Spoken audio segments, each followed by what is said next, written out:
Jewish Channel's Week in Review. What just happened to Israel's government? Hillary Clinton visits the Jewish state. Why this sandwich could give you a heart attack. And more of the Jewish news that's changing your world right now in this episode of the Week in Review. Hello and welcome to the Jewish Channel's Week in Review. I'm Stephen I. Weiss. Could the largest governing coalition in Israel's history be over less than 3 months after it started? That's the word as we went to air from the Kadima party, which together with the Likud party formed a government just more than 70 days ago that led Time magazine to declare Israeli Prime Minister Benjamin Netanyahu King Bibi. And now Kadima has said it is leaving the government over an issue that was a key problem in Netanyahu's previous government, drafting ultra-Orthodox soldiers into the Israel Defense Forces and National Service. Kadima party head Shaul Mofaz on Tuesday rejected an offer from Netanyahu that included drafting half of ultra-Orthodox men into the IDF and half into national service. Mofaz then authored a letter of resignation to Netanyahu that read in part, "Because of narrow political considerations, you chose the alliance with the ultra-Orthodox over an alliance with the Zionist majority." As we mentioned on TJC recently, the Israeli government is well into crunch time on needing a new law to address the issue of drafting the ultra-Orthodox.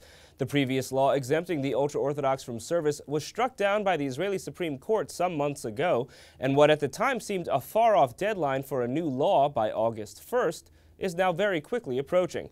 Of course, if Netanyahu can't make a deal with Kadima, he's far less likely to be able to make one by reverting to his old coalition, which contained more prominent roles for both ultra-Orthodox parties and some of the most vehemently opposed to continued exemptions for the ultra-Orthodox. But if Netanyahu is having a hard time negotiating with members of his own government, maybe things can be better in talks with the United States government.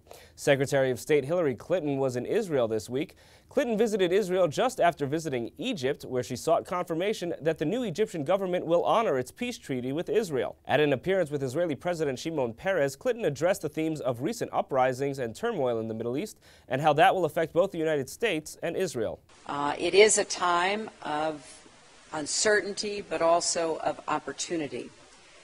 It is a chance to advance our shared goals of security, stability, peace, and democracy, along with prosperity for the millions of people in this region who have yet to see a better future. And it is in moments like these that friends like us have to think together, act together. We are called to be smart, creative, and courageous. In later remarks, Clinton spoke of the results of her meetings with Israeli leaders, including Netanyahu and Israeli Foreign Minister Avigdor Lieberman, as well as her previous meetings with Palestinian Authority leadership. We all spoke about how to build on the exchange of letters between President Abbas and Prime Minister Netanyahu to get negotiations going, because we know the status quo is unsustainable. The proof is in the security threats Israel faces: rocket attacks, terrorist threats, challenges in Gaza and on your borders. And so our goal remains an independent Palestinian state living in peace and security alongside a secure Jewish democratic state of Israel. Clinton also spoke of the situation in Egypt and the region more broadly, as well as the issue of Iran, on which he said, quote, "The choice is ultimately Iran's. Our own choice is clear. We will use all elements of American power to prevent Iran from obtaining a nuclear weapon." She concluded her remarks with a statement about what she described as a combined message among all these topics. All my conversations today started from a simple premise. America's commitment to Israel is rock solid.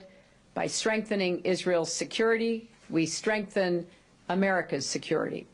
We are two democracies working together to ensure that our people can live without fear and with dignity and opportunity, so that men and women, boys and girls, Israelis, Americans, Christians, Muslims, and Jews, people across the region, can fulfill their own God-given potential. At the same time as Clinton was visiting Israel, President Barack Obama was describing lack of progress on Israeli-Palestinian peace as a key personal failing in an interview with ABC News reporter Scott Thuman. Talk about your first few years. Is there anything that you believe you failed at, not because Congress wouldn't play ball, but that rests squarely on your shoulders that has you desperate to get that second term to atone for? Well, you know, the truth is that the things I can do without Congress tend to be in the foreign policy area. And in that area, I have not been able to move the peace process forward in the Middle East the way I wanted. It's something we focused on very early. But the truth of the matter is that the parties, ultimately, they've got to want it as well. Moving on to cultural news, filmmaker Pearl Gluck has entertained audiences in the past with documentaries including the fascinating film Devon.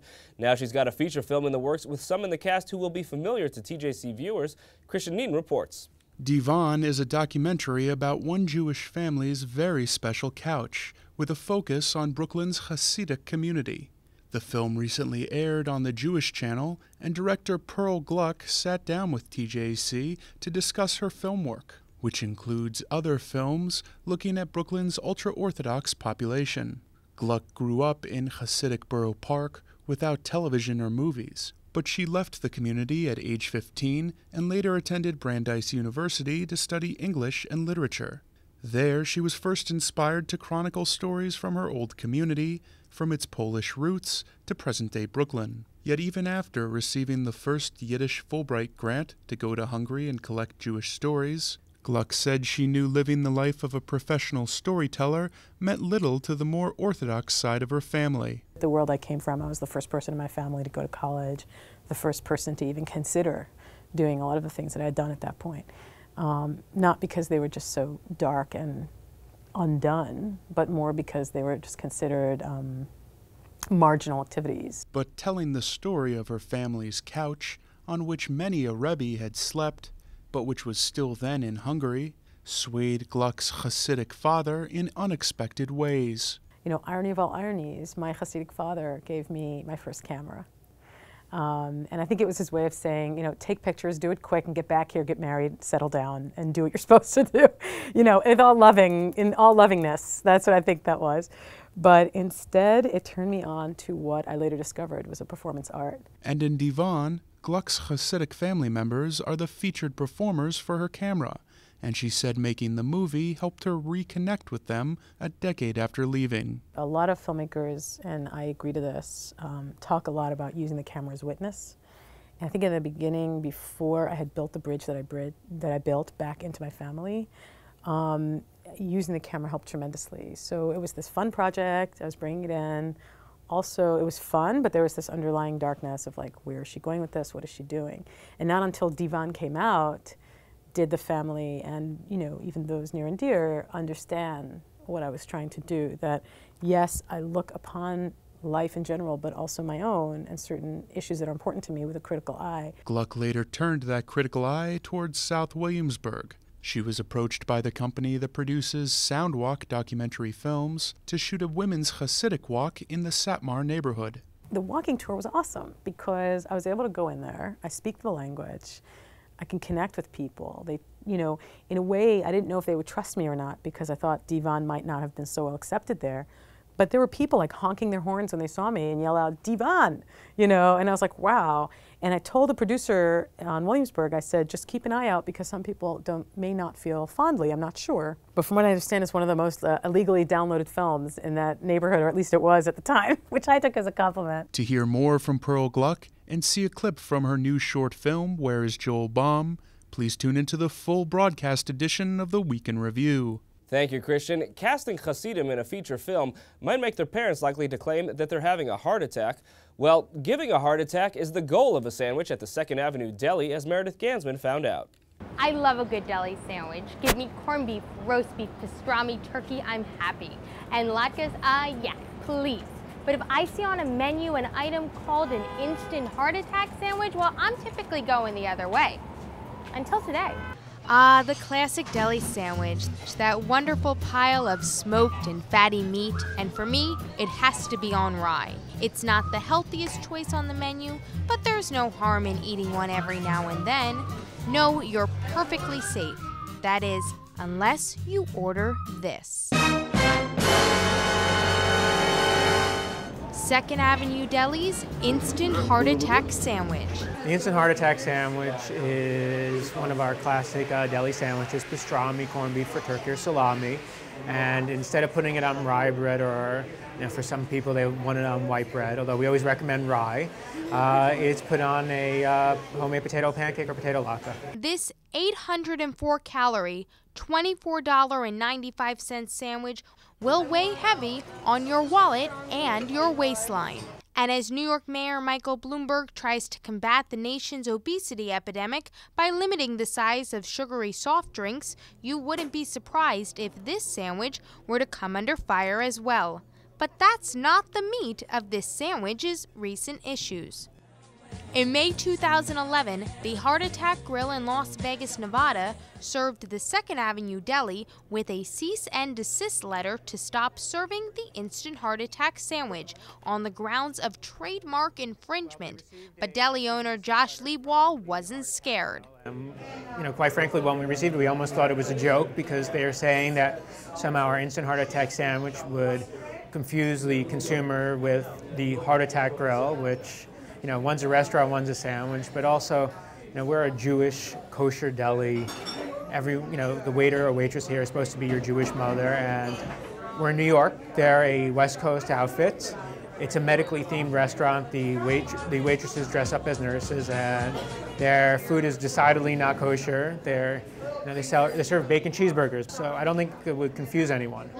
We started using it before they even existed. They really didn't have a leg to stand on. And on July 6th, the 2nd Avenue Deli won its sandwich suit when a U.S. District Court judge in Manhattan ruled that the instant heart attack sandwich cannot be confused with the Heart Attack Grill in Las Vegas. It really felt very nice, felt very vindicated that this was a position all along, and no one likes to be bullied. I'm a true New Yorker, and someone came in and said, you can't sell something that you've been selling. It really, they really had a lot of chutzpah on that. To see how we here at TJC fared trying to eat this sandwich, tune into the full broadcast version of the Week in Review. Thank you, Meredith. Finally, this week I spoke with a man who's generating a great amount of argument in the Jewish world these days. Former editor of the New Republic, Peter Beinart, got the Israel policy world talking with a controversial essay in the New York Review of Books some time ago. His new book, The Crisis of Zionism, furthers that argument, as does his blog at the Daily Beast called Open Zion. Here are some highlights from our discussion. So, what is the core of the argument that you're making for the Jewish community right now? The core of the argument I'm making is that I think Zionism can only succeed as a democratic movement. Right. Democracy is not the whole of the Zionist dream. It's only a part of the Zionist dream, but it's a necessary part of the Zionist dream. And that's why in Israel's Declaration of Independence, even in that terrifying moment of 1948, in the backdrop of the Shoah, Israel in a war for its very survival, Israel's founders write that there should be a state that offers complete equality, irrespective of race, religion, and sex. And I think that the Israel's control of the West Bank, you can call it occupation, you can call it whatever you want, but you have a territory that Israel took over in 1967 where Jews have the right to vote and Palestinians don't, where Jews have citizenship and Palestinians don't, where Jews live under one law and Palestinians live under a different law. And that seems to me is anathema to the principles upon which Israel was founded. And if that occupation becomes permanent, then Israel becomes not truly a democracy anymore, and ultimately I think that begins to bring down the very Zionist project, because ultimately one Jewish non-democratic state I think will ultimately at the end of the day no longer be a Jewish state. But the idea of a Palestinian state is by and large not a very controversial proposition. It's something George Bush endorsed, it's something Bibi Netanyahu got up and gave a speech in 2009 to endorse.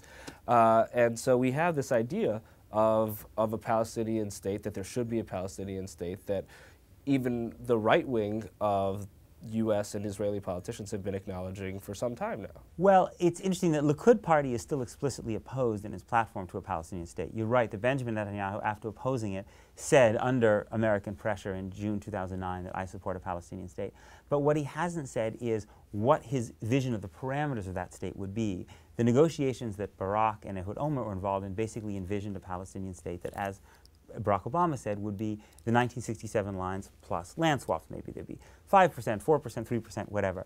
I think that unless you're talking about that kind of Palestinian state, you're not talking about something that's realistic. If you're imagining that Israel is going to be, that basically the Palestinian state is going to be on half of the West Bank, then I don't think that's ultimately going to be a viable option. And I think that, so we have to, I think it's good that more people are saying they're for a two-state solution, but I think we have to push beyond that and say, what actually is your vision of what this two-state solution would be? But what you're arguing throughout your book, and I think throughout your writing at Open Zion, is that it's the American Jewish community that fundamentally has to change in order for this change regarding the occupation to occur. What do you think the American Jewish community can feasibly do? Look, I don't want to suggest that it's all in our hands by any means. The primary actor here are the Israelis and the Palestinians. But I think we have moral responsibilities because this is a state that we deeply care about. We're not citizens, but we are members of the Jewish people, and our fate is very much intertwined with, if you think about the way American Jewish life was enriched by the creation of the State of Israel, you realize the degree to which our fates are intertwined. And so what I would like to see would be the American Jewish community redefine what it means to be pro-Israel. Instead of being pro-Israel means we support whatever the Israeli government does, that pro-Israel means we support the principles of Israel's Declaration of Independence. Just like I would say that being pro-American doesn't mean you support whatever Barack Obama or George W. Bush does. It means you try as best you can to support the principles of our Constitution and Declaration of Independence, our founding documents. You can see the full interview with Peter Beinart in the news category on the Jewish Channel on cable. That's all for this week. From all of us here at the Jewish Channel, be well. The Jewish Channel is available on cable. Time Warner Cable Channel 528, IO Optimum Channel 291, RCN Channel 268, Bright House Channel 330, Verizon Fios Channel 900, Cox Channel 1, Frontier Communications, and now on Comcast Cable in the on-demand menu under Premium Channels. For more information, visit tjctv.com.